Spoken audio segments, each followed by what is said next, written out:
నీ జీవితం ఇంకా మారదని చాలా మంది చెప్పేశారేమో. ఇలాంటి దుర్భరమైన బ్రతుకు, నాలాంటి బ్రతుకు ఎవరికి ఉండకూడదని నీ జీవితాన్ని నువ్వు శపించుకుంటా ఉన్నావేమో. ఉదయకాల సమయంలో జీవం కలిగిన దేవుని సన్నిధిలో మనం నిలబడ్డామండి. మన జీవిత కథను తిరిగి రాయగలిగిన దేవుడు స్తోత్రం చెప్దాం. హల్లెలూయా. ఎస్తర్ని చూసి అందరూ జాలిపడి ఉంటారు. ఈ యవనస్త్రాలు ఎంత దుర్భరమైన బ్రతుకు, తల్లి లేదు తండ్రి లేడు. What a pitiful life. ఆమెను రాణిగా నిలబెట్టి దేవుడు చూపించాడండి.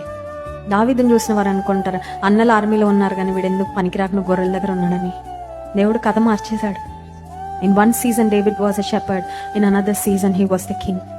You may be going through a season in your life today where you are depressed. నీవు ఇప్పుడు ఏ పరిస్థితిలో ఉన్నావో అనుకోవచ్చు, ఐఎమ్ నథింగ్, నా వల్ల ఎవ్వరికి ఉపయోగం లేదు, నా వల్ల నాకు ఆనందం లేదు, నన్ను కన్న తల్లిదండ్రులకు నా కుటుంబానికి కూడా నా వల్ల ఆనందం లేదు, నువ్వు బాధపడుతున్నావేమో. నీ కథంతా మార్చే దేవుడు ఉన్నాడు. నీ పాస్ట్ నువ్వు మార్చుకోలేవు, కానీ ఏసై చేతులు ఇప్పటికిప్పుడు నువ్వు అప్పగించుకుంటే నీ ఫ్యూచర్ అంతా దేవుడు మార్చబోతున్నాడు. స్తోత్రం చెప్తాం. హల్లెలూయా. స్థిరపరచువాడు, బలపరచువాడు.